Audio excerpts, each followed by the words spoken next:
कहानी शुरू होती है और हमें रसिया का सीन दिखाया जाता है जहाँ पर हमें डोमिनिका नाम की एक फेमस बेली डांसर को दिखाया जाता है। वो ये काम करके अपना घर चलाया करती थी और साथ ही अपनी बीमार माँ का इलाज भी कराती थी। अब एक दिन अचानक डांस करते हुए उसका पैर टूट जाता है। अब उसे पता चलता है कि वो अब कभी भी डांस नहीं कर पाएगी। इस बात से वो काफी परेशान हो जाती है क्योंकि वो अपने घर का खर्चा इसी काम से तो चलाती थी और अब वो भी खत्म हो चुका है। अगले सीन में हमें दिखाया जाता है कि डोमिनिका के अंकल इवान उससे मिलने के लिए आए होते हैं। इवान रशियन इंटेलिजेंस एसवीआर में एक डिप्यूटी ऑफिसर है।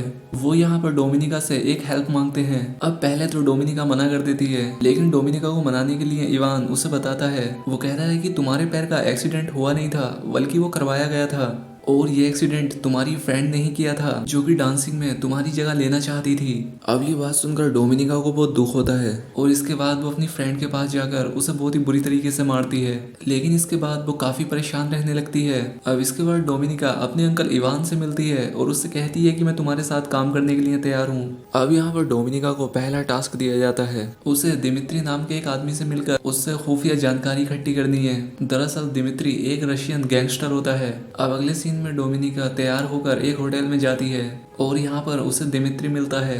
अब वो यहाँ पर दिमित्री को अपनी बातों में फंसाकर होटल के एक रूम में ले जाती है। अब यहाँ पर डोमिनिका का प्लान केवल उसे सेड्यूस करने का होता है। अब यहाँ पर डोमिनिका का मिशन फेल हो जाता है क्योंकि वो उसके साथ रेप कर देता है। अब इसके बाद यहाँ पर एक जासूस पहुंचता है और दिमित्री को मार देता है। अब डोमिनिका अपने अंकल इवान से काफी नाराज होती है, लेकिन इवान पर इसका कोई फर्क नहीं पड़ता। अब यहाँ पर दिमित्री उससे कहता है कि देखो अब तुम फंस चुकी हो क्योंकि तुमने हमें काम करते हुए देख लिया है और अब तुम्हें भी हमारे साथ इंटेलिजेंस में काम करना पड़ेगा। हमारे रूल्स के अनुसार अगर तुमने हमारे साथ काम नहीं किया तो तुम्हें मार दिया जाएगा। अब अगले सीन में हमें नेट नाम के एक अमेरिकन स्पाई को दिखाया जाता है जो कि मॉस्को के एक पार्क में अपने खबरी से मिलता है। वो यहाँ पर नेट को कोई खुफिया जानकारी देने के लिए आया था और नेट उसे मार्वल कहकर बुलाता है, लेकिन यहाँ पर हमें मार्वल का फेस रिवील नहीं किया जाता और इस मार्वल नाम के बंदे पर रशियन गवर्नमेंट की भी नजर होती है और तभी यहाँ पर पुलिस पहुंच जाती है। अब नेट पुलिस का ध्यान अपनी तरफ खींचता है और वो यहाँ पर फायरिंग करने लगता है और इसकी वजह से उसका वो खबरी यहाँ से बचकर निकल जाता है। अब इसके बाद नेट को पुलिस पकड़ लेती है और उसे वापस अमेरिका भेज दिया जाता है। अब अगले सीन में हमें अमेरिका के CIA का सीन दिखाया जाता है।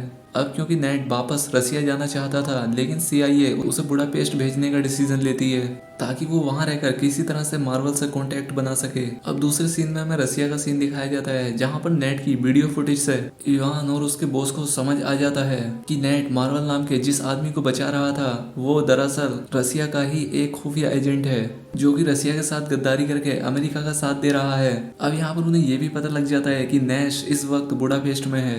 अब ये बात पता चलने के बाद वो सभी लोग किसी स्पैरो को नेट के पीछे लगाने का फैसला लेते हैं। अब इसके बाद हमें दिखाया जाता है कि डोमिनिका को एक स्पैरो स्कूल में भेज दिया जाता है।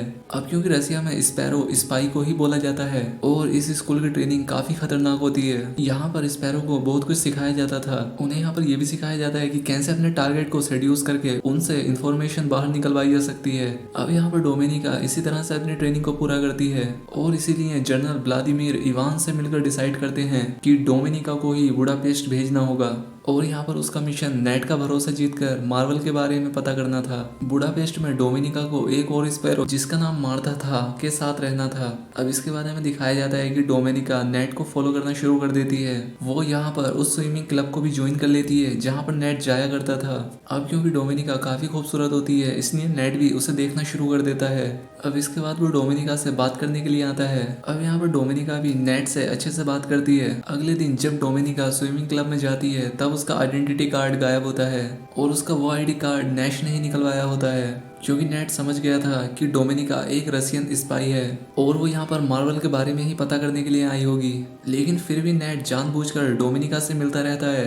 अब अगले सीन में हमें दिखाया जाता है कि जब मार्था अपने रूम पर नहीं होती तब डोमिनिका उसके रूम की तलाशी लेती है। उसे यहाँ पर समझ आ जाता है कि मार्था किसी अमेरिकन स्पाई से मिलने वाली है जो कि उस स्पाई को कुछ पैसों के बदले कुछ जरूरी जानकारी देने वाली थी, जिसका मतलब था कि मार्था अपना मिशन बस पूरा ही करने वाली है। वहीं डोमिनिका मार्वल के बारे में कोई भी इंफॉर्मेशन नहीं निकाल पाई थी। अब उसी दिन इवान डोमिनिका से मिलने के लिए आता है। अब यहाँ पर इवान डोमिनिका पर काफी गुस्सा करता है क्योंकि अभी तक उसने अपने मिशन में कोई भी इंफॉर्मेशन हासिल नहीं की थी। अब यहाँ पर डोमिनिका कहती है कि मुझे मार्था के मिशन के बारे में में कुछ इन्फॉर्मेशन मिली है और मैं उसकी हेल्प कर रही हूँ और इसी वजह से मुझे अपने मिशन में देरी हो रही है। अब ये बात सुनकर इवान और भी ज्यादा गुस्सा हो जाता है। वो उससे कहता है कि तुम्हें पहले अपना काम करना चाहिए। अब अगले सीन में हमें दिखाया जाता है कि जब डोमिनिका किसी काम से बाहर गई हुई थी तब पीछे से मार्टिन नाम का एक रशियन स्पाई मार्था को मार डालता है, क्योंकि मार्था अपने मिशन को सीक्रेट रखने में नाकाम हुई थी। इसके बाद जब डोमिनिका वापस अपने रूम पर लौटती है तब मार्टिन उसे भी टॉर्चर करता है और उसे वार्निंग देकर यहाँ से चला जाता है। अब ये सब होने के बाद डोमिनिका काफी डर जाती है और वो नेट से मिलने के लिए उसके घर जाती है। अब यहाँ पर नेट उसे ये बात भी बता देता है कि मुझे तुम्हारे बारे में सब कुछ पता है, और वो यहाँ पर डोमिनिका को कन्विंस करने की कोशिश करता है कि क्यों ना तुम अमेरिका के लिए काम करो। अब डोमिनिका इस काम के लिए मान जाती है और इसके बाद ये दोनों लोग काफी पास आ जाते हैं। अब नेट के घर से वापस आते हुए डोमिनिका उसके घर से एक गिलास उठा कर ले आती है जिस पर उसके फिंगरप्रिंट होते हैं। दूसरी तरफ मार्वल नैश को डोमिनिका से सावधान रहने के लिए कहता है। वो उससे कहता है कि डोमिनिका एक स्पैरो है और वो तुम्हारे लिए काफी खतरनाक साबित हो सकती है, लेकिन फिर भी नेट इस बात का रिस्क लेकर अपने साथियों से डोमिनिका को मिलवाता है। लेकिन यहाँ पर डोमिनिका उनके साथ काम करने के लिए $30,000 की मांग करती है। डोमिनिका उन्हें मार्था के मिशन के बारे में बताती है। वो यहाँ पर बताती है कि मार्था नाम की एक रशियन स्पाई स्टेफनी से मिलने वाली थी। दरअसल स्टेफनी अमेरिकन सेरिडन चीफ स्टाफ होती है। वो कहती है कि मैं स्टेफनी को पकड़वाने में तुम्हारी हेल्प कर सकती हूँ क्योंकि मार्था का मिशन अब मुझे सौंपा गया है। अब ये बात सुनकर CIA के लोग डोमिनिका को पैसा देने के लिए तैयार हो जाते हैं, क्योंकि वो लोग किसी भी कीमत पर अमेरिका से गद्दारी करने वाली स्टेफनी को पकड़ना चाहते थे। अब अगले सीन में डोमिनिका एक होटल में स्टेफनी से मिलती है। यहाँ पर अमेरिकन स्पाई के साथ साथ रशियन स्पाई भी डोमिनिका पर नजर रखे हुए थे। अब यहाँ पर स्टेफनी डोमिनिका को कुछ डिस्क देती है और वो डिस्क डोमिनिका उसी होटल में चेंज कर लेती है और ओरिजिनल डिस्क को नैश उठा लेता है। इसके बाद जब स्टेफनी होटल से बाहर निकलती है तब वहाँ पर अमेरिका और रशियन एजेंसी के लोग होते हैं। अब यहाँ पर स्टेफनी समझ जाती है कि वो फंस चुकी है और इसीलिए वो रोड पर इधर उधर भागने लगती है, लेकिन एक गाड़ी से उसका एक्सीडेंट हो जाता है जिसकी वजह से उसकी डेथ हो जाती है। इस घटना के बाद रशियन स्पाई को मैक्सिन और डोमिनिका पर शक होता है, क्योंकि स्टेफनी के साथ मीटिंग के बारे में डोमिनिका के अलावा उसके बॉस मैक्सिन को भी पता था। अब इसके बाद इन दोनों को मॉस्को वापस भेज दिया जाता है और यहाँ पर बहुत ही बुरी तरीके से इन दोनों को टॉर्चर किया जाता है। अब टॉर्चर ज्यादा करने की वजह से मैक्सिम तो मारा जाता है, लेकिन डोमिनिका अभी भी कुछ नहीं बता रही थी। कुछ दिन के बाद डोमिनिका अपने अंकल इवान को कन्विंस कर लेती है कि उसने जो कुछ भी किया था उसने नेट का भरोसा जीतने के लिए किया था। इसके बाद डोमिनिका वापस से बुडापेस्ट जाने के लिए कहती है। वो कहती है कि मैं जल्द ही मार्वल के बारे में पता लगा लूंगी। अब ये सब बातें सुनकर इवान कन्विंस हो जाता है और वो सब वापस बुडापेस्ट भेजने के लिए राजी हो जाते हैं। बुडापेस्ट जाने से पहले डोमिनिका इवान के घर आती है और वो यहाँ पर इसे सेड्यूस करके यहाँ से चली जाती है। डोमिनिका इसके घर क्यों आती है इस बात का हमें आगे पता लगेगा। अब यहाँ पर इवान और उसके बाकी सीनियर्स को डोमिनिका पर शक था और इसीलिए वो एक स्पाई को उस पर नजर रखने के लिए भेज देते हैं। अब अगले सीन में हमें दिखाया जाता है कि डोमिनिका बुडापेस्ट पहुंचकर नेट से मिलती है और वो यहाँ पर उसे सब कुछ बता देती है। अब यहाँ पर नेट समझ जाता है कि डोमिनिका को काफी टॉर्चर किया गया होगा, लेकिन वो उसे अपने खबरी का नाम बताने से साफ इनकार कर देता है। अब ये दोनों यहाँ पर फिर से पास आ जाते हैं और इसके बाद ये सो जाते हैं। जब डोमिनिका की नींद खुलती है तो वो पाती है कि मैट्रिन नेट को पकड़े हुए था और वो उससे बार बार उस खबरी के बारे में पता कर रहा था। अब यहाँ पर डोमिनिका भी नेट को पीटने का नाटक करती है, लेकिन वो बाद में मार्टिन पर ही हमला करके उसे मार डालती है। अब क्योंकि मार्टिन ने नेट के साथ साथ डोमिनिका को भी काफी घायल कर दिया था और इसीलिए इन दोनों को हॉस्पिटल में एडमिट कराया जाता है। अब हॉस्पिटल के अंदर जनरल व्लादिमीर डोमिनिका से मिलने के लिए आता है और ये इवान का सीनियर होता है।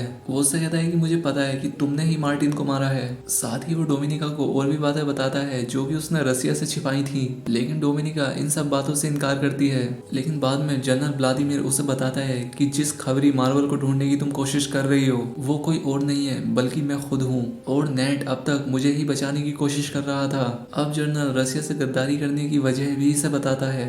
वो कहता है कि रशियन ऑफिसर्स की वजह से मेरी बीवी मारी गई और ये पूरा सिस्टम ही करप्ट है। वो यहाँ पर डोमिनिका को उसके अंकल इवान के बारे में भी बताता है। वो उससे कहता है कि तुम्हारी इस हालत का जिम्मेदार तुम्हारा अंकल इवान ही है। वो आज तक तुम्हारा यूज कर रहा था, अगर वो चाहता तो वो तुम्हें इस सब से बाहर निकाल सकता था, लेकिन उसने ऐसा नहीं किया। साथ ही व्लादिमीर उससे कहता है कि तुम्हें अब मेरी सच्चाई रशियन से बता देनी चाहिए ताकि तुम्हें एक अच्छी जिंदगी मिल सके और मेरी तरह तुम भी डबल एजेंट बन सकती हो। जनरल उससे ये सब इसलिए कह रहा था क्योंकि उसकी लाइफ में अब कोई भी सच्चा दोस्त नहीं बचा था। अगले सीन में हम देखते हैं कि डोमिनिका रसियन को खबरी के बारे में सब कुछ बता देती है। इस बात का पता लगने पर नेट काफी दुखी होता है क्योंकि जिस खबरी को वो अब तक बचाने की कोशिश कर रहा था अब उसकी पहचान सामने आ चुकी है। लेकिन अब हमें यहाँ पर पता चलता है कि डोमिनिका ने रशियंस को जनरल व्लादिमीर की जगह अपने अंकल इवान का नाम बताया होता है और वो सिर्फ नाम ही नहीं बताती बल्कि उसने उसके खिलाफ कुछ झूठे सबूत भी इकट्ठा किए होते हैं। जैसे कि उसने इवान के नाम पर एक बैंक अकाउंट खुलवाकर उसमें $30,000 ट्रांसफर किए थे और ये वही पैसे थे जिसकी डिमांड डोमिनिका ने CIA से की थी। लेकिन अब ये सब देखने पर ऐसा लग रहा था जैसे इवान ने CIA के पैसे लिए हैं और साथ ही डोमिनिका ने नेट के घर से कुछ चीजें उठाकर अपने अंकल इवान के घर पर रख दी थी, जैसे कि वो गिलास जो ये शुरू में लाई थी, ताकि सबको समझ आ जाए कि इवान नेट से मिलता रहता था। और यहाँ पर हमें समझ आ जाता है कि डोमिनिका बहुत पहले से ही अपने अंकल इवान के खिलाफ सबूत इकट्ठा कर रही थी ताकि उससे अपना बदला ले सके और इसीलिए डोमिनिका बुडापेस्ट आने से पहले इवान के घर पर जाती है और वहां पर कुछ सबूत छोड़ कर आती है। लेकिन इवान को उस पर बिल्कुल भी शक नहीं हुआ था और अब इवान पूरी तरह से फंस चुका था। उसके खिलाफ मिले सबूतों के चलते रशियन उसे मार डालते हैं। अब आगे हम देखते हैं कि डोमिनिका का प्रमोशन हो जाता है क्योंकि उसने खबरी को पकड़वा दिया था और उसका मिशन पूरा हो चुका था। अब मूवी के आखिर में हमें दिखाया जाता है कि डोमिनिका अपनी माँ के साथ काफी खुश है लेकिन वो अभी भी नेट को याद करती थी और तभी उसे नेट की कॉल आती है। और अब इसी के साथ ही मूवी यहाँ पर एंड हो जाती है। दोस्तों अगर वीडियो अच्छी लगी हो तो कमेंट करके ज़रूर बताएं, साथ ही चैनल को सब्सक्राइब और वीडियो को लाइक ज़रूर करें। तो आज के लिए इतना ही, मिलते हैं हमारी नेक्स्ट वीडियो में।